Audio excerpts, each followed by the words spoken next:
Son un montón de imágenes las que nos llegan todos los días de diversa índole, vía impactos, aunque solo sean audiovisuales, estamos un montón expuestos a la imagen. ¿No os pasa que os sorprendéis un poco a vosotros mismos buscando imágenes dentro de lo cotidiano como para a ver qué puedo subir hoy a Instagram que sea un poco más distinto o alguna cosa curiosa que me encuentro en el día a día? Pues mira, yo precisamente no subo imágenes a Instagram. Instagram me lo lleva otra persona. Tengo una relación con las redes complicada, pero constantemente hago fotografías mentales. O sea, yo sí que hay cosas que fijo a través de la imagen y que esa imagen se genera pozo de memoria, de reflexión, o sea que en cierto sentido fotografío, pero luego no tengo esa necesidad de subir cualquier la red. cosa, o sea, me refiero a una del trayecto que vas a currar o mientras vas en el coche o mientras haces deporte, algo que de repente te sorprende y te llama la atención y efectivamente lo registras o lo registras de verdad. Sí, la cosa es que habría que volver a hacerlas, ¿no? Claro. Debería ser como la carne. Bueno, con el móvil. Sí, no, con el móvil sí, pero incluso con el móvil igual habría que no hacerlas, ¿no? Dejarlas... Un poco de ecología. Sí, esto pasa como con la carne. Hay fotografías muy hechas, poco hechas y fotografías al punto. Entonces yo creo que solo habría que hacer las que estuvieran al punto.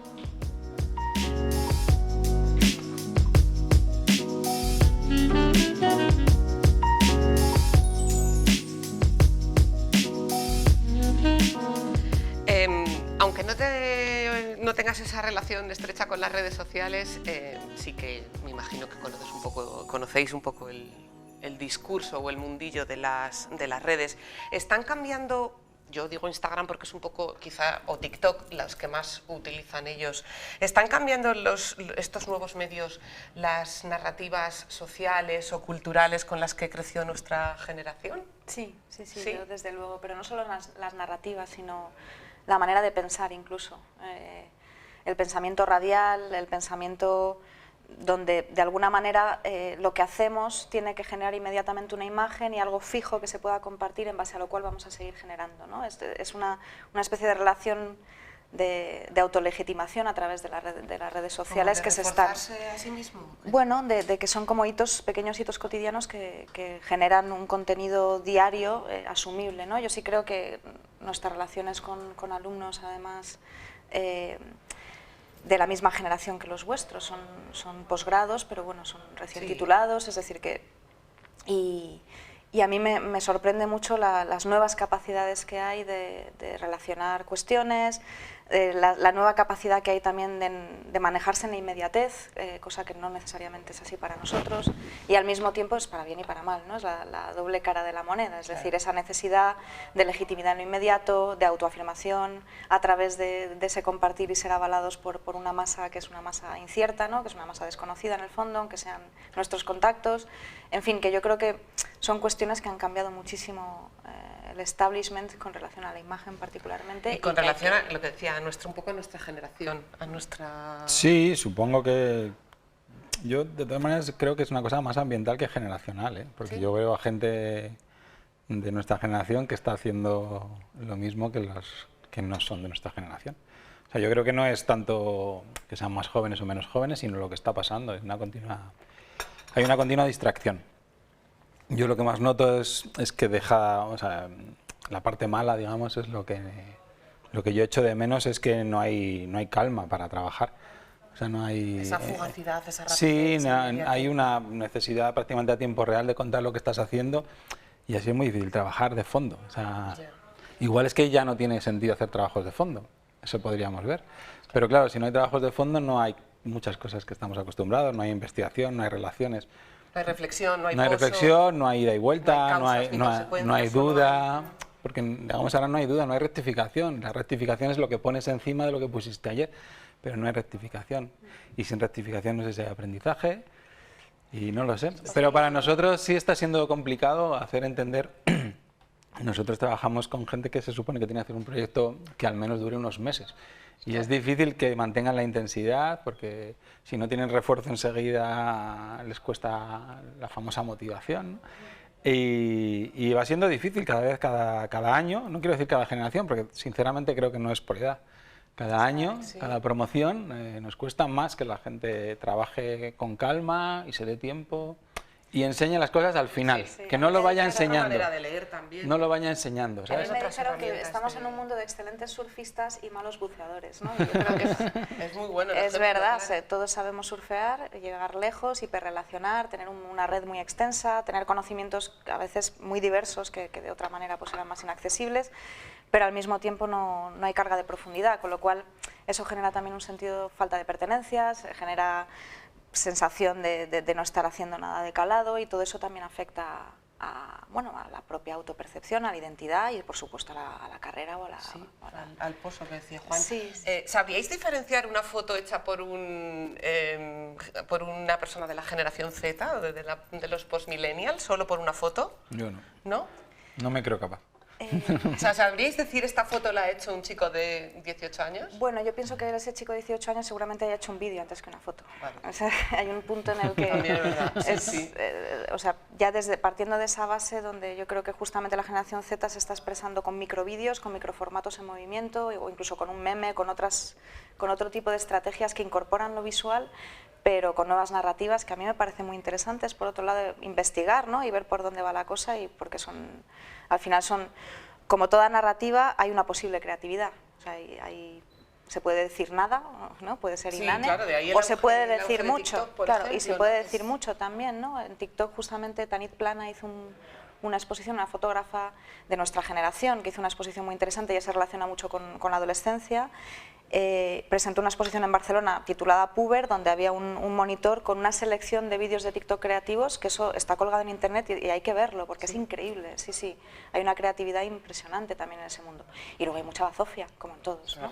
Claro. Es tantísimo el contenido que hay que lógicamente... Claro, ahora lo que hay es una masificación tan grande pero bueno, que no es el formato el que convierte algo en bueno o malo. Ya. Es el contenido y... Claro, es el contenido y la creatividad de quien está detrás de ese formato, ¿no? Vosotros que trabajáis con artistas de todo tipo y con gente de la cultura y del mundo del arte, ¿habéis notado en los últimos años un giro hacia lo popular, como que se hubiese puesto de moda un guiño hacia lo popular, pues no sé, en cantantes como Rosalía o Zetangana, ¿no? Esa estética o ese guiño hacia a la cultura de masas o a la gente más de la calle?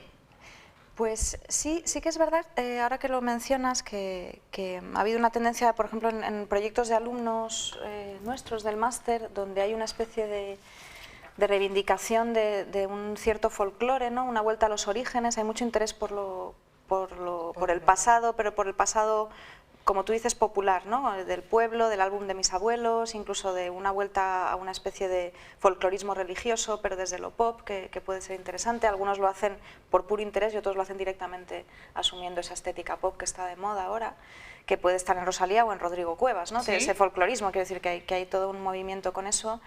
Yo creo que al final son estrategias justamente porque lo que hay es una sensación muy grande en esta era digital de una necesidad de generar una identidad, ¿no? Y dentro de esa búsqueda de identidad en un mundo donde efectivamente estamos hiperconectados, claro, pues de repente poder encontrarla en cosas reconocibles, pues ahí está el folclore, ¿no? El regionalismo, o sea, son tendencias que en el mundo... Como la vuelta a los orígenes.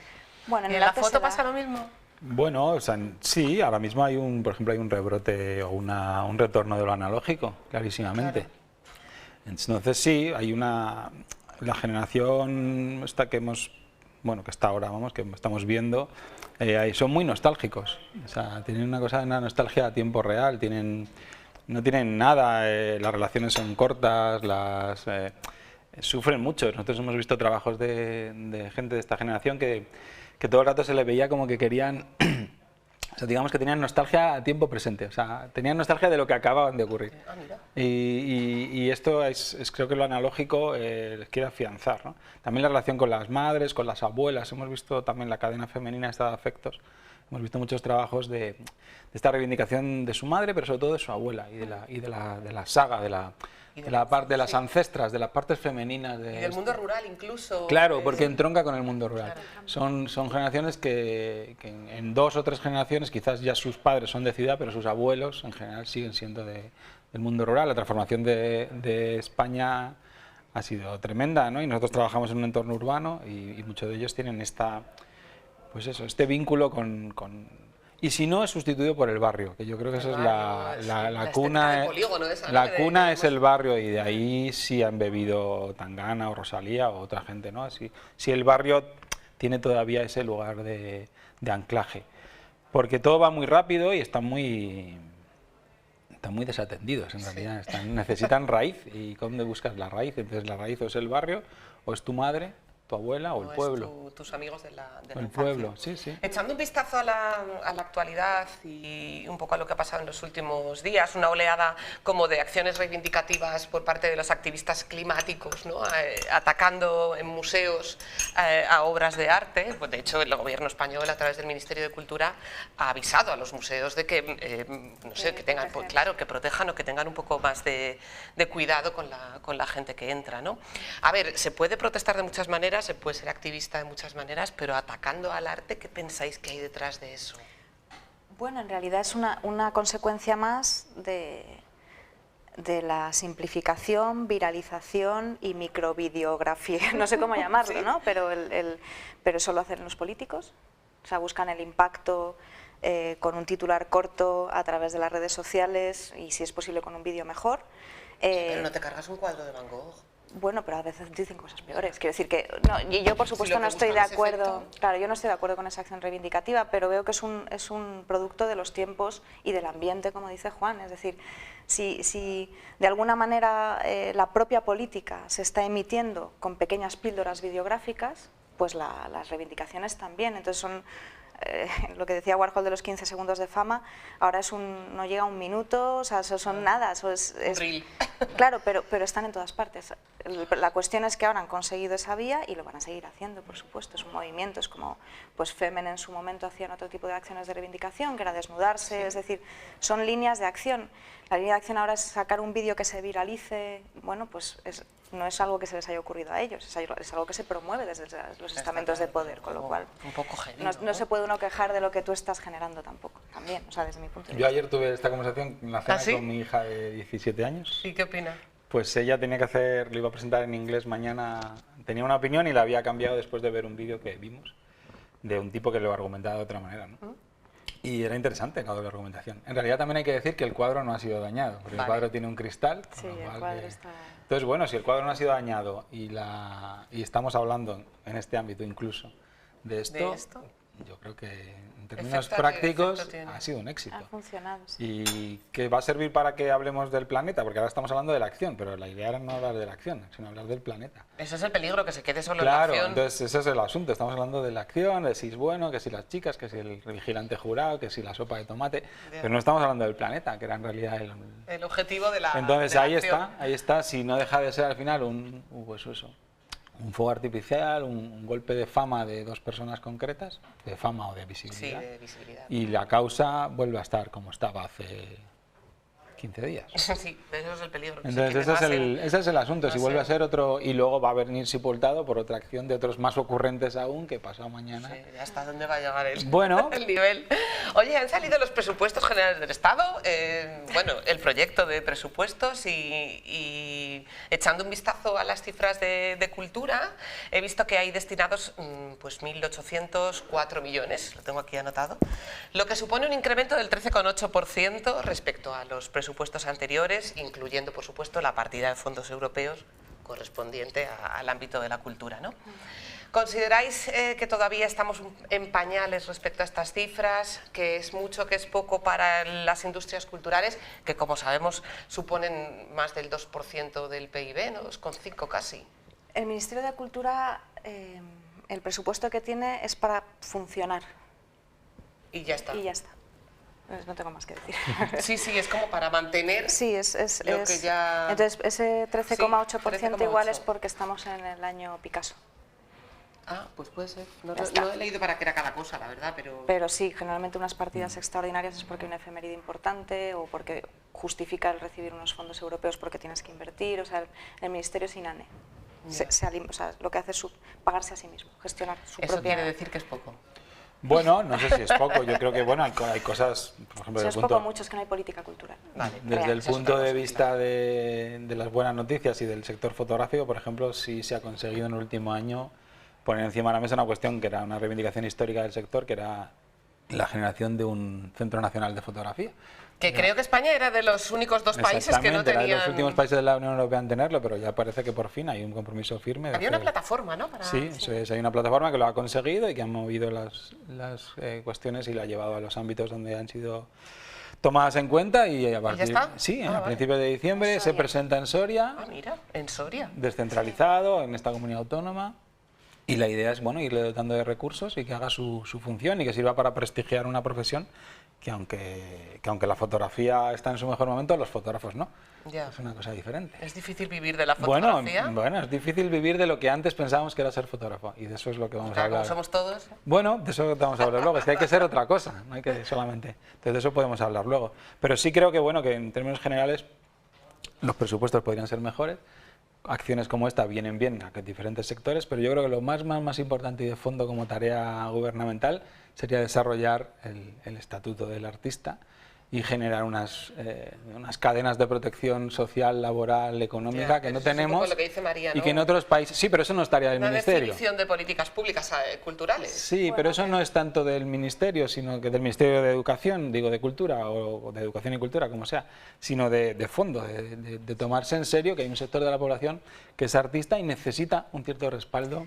Sí. En sus condiciones económicas como lo hay en otros países. Claro, y desde otros ámbitos comprender que es una aportación muy importante al PIB, es decir, que también en las estructuras de posible financiación, digo públicas y privadas, y en este caso yo sí creo que tiene que haber un entramado público-privado que funcione y un sistema que lo permita. Está la cuestión del IVA cultural, está la cuestión de la ley de mecenazgo que nunca aparece, etcétera, que directamente imposibilite, que convierte la cultura en algo extraordinario, más o menos asociado con los festejos que podemos tener cuando va bien, pero que cuando va mal es lo primero que cae. Es lo primero que cae. Claro, esa es la mentalidad que hay general, ¿no?, en el ámbito del dinero, y cuando en realidad estamos hablando de un porcentaje muy importante del PIB y además de uno de los pocos valores que tenemos junto con las posibles energías limpias donde verdaderamente podríamos generar una prosperidad de país. Tenemos un patrimonio cultural interesantísimo, estamos generando...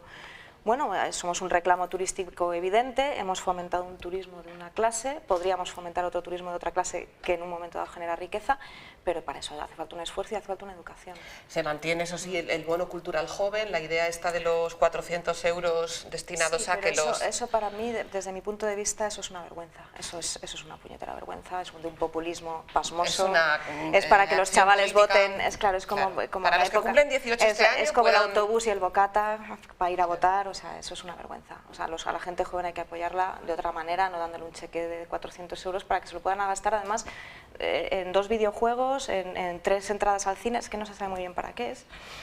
Sí. Yo personalmente pienso que es como un caramelo, ¿no? Como... Bueno, ni siquiera, es asumir que la gente joven... digamos que es, no sé cómo decir, que es impresionable, es decir, como venga, te doy los 400 euros y ya... Es absurdo. A partir de aquí te vas a convertir en una base sólida de la cultura. Claro, que la cultura primero no es solo un destino de compra o de consumo, es un ámbito. Entonces lo primero que hay que fomentar es un ámbito cultural estable, del que también participe, por supuesto, la gente joven, empezando con su posible profesionalización, que es bastante más importante que los 400 euros. No, y que además, hombre, en época de vacas flacas, donde las necesidades económicas son otras, pues se expone siempre a muchísima crítica por parte de la gente que opina que esto... Son ayudas que en el grueso es un volumen de dinero enorme. Sí, 210 millones de euros. Efectivamente, es una millonada espectacular, pero que desde el punto de vista individual es un insulto a la inteligencia, desde mi punto de vista de la persona joven en cuestión. Otra lectura. Sí. ¿Opinas lo mismo, Juan? Bueno, yo creo que es lo de menos. O sea, creo que me interesa mucho más esto, que poner en valor que ser artista o ser del ámbito creativo es una profesión tan digna y tan importante como otras muchas. Igual que todos asumimos que se pueden subvencionar los motores eléctricos de la nueva planta de SEAT, porque si no Volkswagen se amenaza por irse, pues se pueden subvencionar otras muchas cosas, o se pueden apoyar, o generar de verdad esta red de seguridad en lo laboral para una profesión tan discontinua y tan estable como es la del ámbito artístico. Y no es que estemos inventando nada, Francia lo tiene y otros muchos países lo tienen, y aquí llevamos años intentando sacar esta ley y la del mecenazgo, que no se consiguen y que serían unas leyes que ayudarían a que fuera un ámbito mucho más seguro, mucho más creativo, y que se hicieran mejores cosas. Yo creo que que es para mí lo importante serían estas dos cosas, ley de mecenazgo y estatuto del artista serio. Y a partir de ahí poder funcionar. La primera industria cultural, hablando de industrias culturales en España, es la del videojuego, ¿no? Entonces, vosotros que además de vuestra profesión tenéis relación con gente joven, con alumnos en vuestras clases, no sé si pensáis que desde ahí se puede hacer algo para, en términos de educación, en términos de diversidad de valores, de espacios críticos, de construcción de identidad. Yo creo que sí, yo creo que además es una tarea pendiente para nuestra generación formarnos adecuadamente en la inmensa creatividad y el universo que puede suponer el videojuego. Dentro de que, como en todo, como en cualquier industria, pues como en la del cine o como en la literatura, pues hay videojuegos y videojuegos, pero que es un territorio bien interesante desde donde cambiar estructuras, transmitir valores, generar nuevos espacios de enseñanza o nuevos espacios de cultura en el ámbito virtual. Yo sí lo creo y me parece apasionante y me parece un lugar a explorar. Un reto para todos, sí. Para los productores de contenidos y para... Siendo una industria que está muy lastrada por digamos, el videojuego clásico, donde el machismo y la violencia, efectivamente. Es decir, por supuesto eso está ahí, igual que en el cine. En el cine también hay cine porno, cine violento y cine tal, pero luego hay obras de arte, ¿no? Es una industria como la del Está cine. un poco por explotar también, ¿no? Está por comprender y por descubrir, y también hay mucho prejuicio por parte de los que no hemos jugado. Es decir, yo jugaba a la Game Boy cuando era pequeña y esa ha sido mi máxima... Bueno, y algunos juegos de aventura gráfica, pero no he sido gamer. Pero para quienes no hemos sido gamers y no conocemos ese universo, yo creo que hay una responsabilidad, sobre todo en mi caso, soy historiadora del arte. Hay toda una corriente artística vinculada con el videojuego o desarrollada en el videojuego que hay que conocer. Juan, ahora que en términos de marketing el contenido es como un poco el rey, ¿no? En términos de medios de comunicación o de audiencias, ahora hay que hacerlo todo en función del espectador. En la relación que existe en la fotografía entre quien la ve y el contenido de la foto, ¿en qué momento estamos? Quiero decir, ¿cuál es la relación que desde tu punto de vista hay que establecer entre el contenido de la foto y quien la mira? Bueno, yo creo que estamos en un contenido, o sea, en un momento en el que todo el mundo está muy despistado. En realidad creo que consumimos muchas imágenes, pero la gente no las analiza y tienen mucha importancia en nuestra educación, incluso la ficción. O sea, ¿cómo crees tú que es el mundo? No es solo lo que tú hayas visto de primera mano, es lo que has enseñado con las imágenes de otros, ¿no? Y creo que estamos sometidos a un bombardeo de muchísimas imágenes que lo que hacen es prolongar los mismos estereotipos en muchísimas cuestiones una y otra vez. Y no nos paramos y nos las comemos. Y cuanto más edulcoradas están, mejor hechas están, que cada vez las hacen mejor. ¿Y cómo hacemos para llamar la atención de...? Bueno, pues creo que hay que parar. O sea, yo creo que hay que parar, hay que mejorar nuestra dieta de imágenes y no solamente comer las que te dan, dejar de hacer de vez en cuando, hacer ayunos. Es decir, hay que mejorar nuestra dieta de imágenes porque ahora mismo está todo el mundo muy saciado y de verdad que lo que decía antes de las fotos muy hechas son las que mejor nos entran porque no te perturban lo más mínimo, son fotos que ya has visto. Una y otra vez ves fotos que ya has visto, siempre. Cualquier guerra, yo te puedo decir las fotos, se desencadena una guerra mañana y te puedo decir mañana las fotos que van a venir. Hay una catástrofe y te digo el orden que va a haber. Héroes, víctimas, o sea, el héroe, la curva de imágenes. El narrativo es el mismo, una y otra vez, la curva de imágenes. Me preguntas por una campaña de greenwashing de una gran compañía y te digo qué imágenes va a haber. Te digo incluso qué música va a haber. Entonces, porque las estamos viendo y nadie hace, o casi nadie hace nada nuevo. Pero es que eso es Fordismo casi, ¿no? Bueno, pero es que estamos una y otra vez en la misma, dando vueltas a las mismas cosas y es muy difícil salirse de ahí. Estamos al servicio de unos briefing y unas intenciones que se repiten en una nueva historia. Entonces, es muy difícil encontrar imágenes nuevas y hacerlas. Por eso es muy frustrante. A la imagen suelta está siendo muy difícil competir.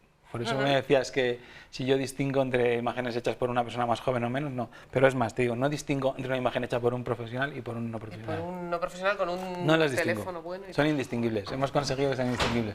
Pero no pasa nada. Para mí yo creo que tenemos que ir a otro ámbito y los fotógrafos, o los que queramos ser fotógrafos, tenemos que ir no a competir a imagen suelta, tenemos que ir a competir a otra cosa. A construcción de mensaje completo con series, por ejemplo. Sea, pero no tenemos que ir a imagen suelta, porque ahí Ahí somos indistinguibles. Se pierde en somos esa todos amalgama. iguales. De hecho, ahí ya existe un Somos programa todos DALI iguales. que es más creativo en un momento dado. Es decir, que ya no solo es una competencia entre el profesional y lo profesional, es que Sino hay máquinas máquinas. que la van a hacer perfectamente. Sí, lo he visto por aquí, lo tenía por aquí anotado para preguntaros por eso. Jason Allen, que usó inteligencia artificial para participar en ese concurso y esa obra ganó Sí, ese bueno, y concurso. Mario Klingemann también trabaja en ese ámbito.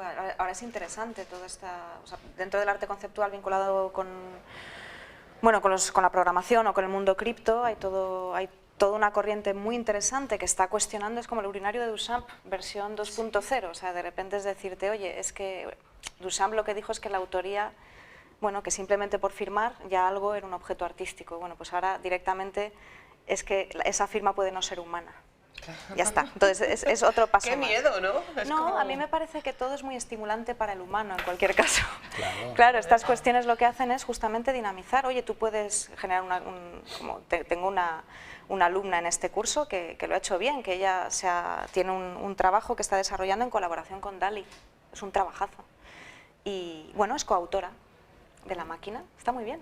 Y eso ha generado un trabajo que hoy hacía cursos que no veía algo tan original o tan bueno, el nuevo, planteamiento, porque ha partido de ella, de una reflexión que se ha hecho, y bueno, estoy de acuerdo totalmente con Juan, en cuanto uno para y reflexiona un poquito más allá, entonces las cosas salen mejor. Tú repites en el foro, ya estuviste aquí Sí, el año pasado. bueno, me hubiese gustado estar. Claro, fue Estuve en online, pantalla, sí, fue con la online, cosa del porque, COVID claro, se complicó. Pero sí, fue un gusto. Pero sí, la experiencia fue chula, Muy chula, lo he estado además, sí. revisando también, viendo estos días. Sí, Oye, ¿cómo continúa la carrera de Mario? Pues Mario ahí sigue, estaba desarrollando un proyecto, pues mira, justamente tiene un poco que ver con esta corriente folk, pop, Sí, nueva, lo que hablábamos antes. y está haciendo un proyecto, pues eso, muy de ese estilo, intentando desarrollarlo en Tomelloso, en su pueblo de origen, ¿no? Haciendo además, pues eso, apelando a los valores máximos de Tomelloso, los toros, ¿no? Como todo, Sí. y llevándolo a su terreno, populares. se está reapropiando de esas estructuras que lo rechazaron o que entonces la rechazaron, porque entonces era una mujer, y se está reapropiando de todo aquello que se utilizó en su contra para hacer un trabajo creativo, ¿no? Está qué en ello, chulo. pero bueno, también está luchando con su propio proceso y saliendo adelante en Madrid, que es una ciudad muy cara, y trabajando en lo que puede, y en fin, ahí va. Peleando, Peleando. como todos. Sí, sí. Espero que Salamanca te traiga un poco de paz, Sí, de parar y observar, que hay muchas cosas que ver. Él viaja con ella, la Yo es que lleva soy muy puesta. parado. ¿Sí? en el fondo. Sí. Sí, bueno, sí, igual me da algunos problemas, pero yo soy de naturaleza lenta. Calma. Sí, no trabajo muy lento, tardo años en hacer los proyectos, tardo años en enseñarlos. No hay prisa. Hasta este verano no tenía Instagram, por ejemplo, o sea, quiere decir que soy una persona rara, pero bueno, No. hago lo que puedo. Gracias por el tiempo, No, gracias porque a al ti. final el tiempo tiene Hago lo que puedo. muchísimo valor. Gracias Gracias. a ti, Mónica. Nada, encantados.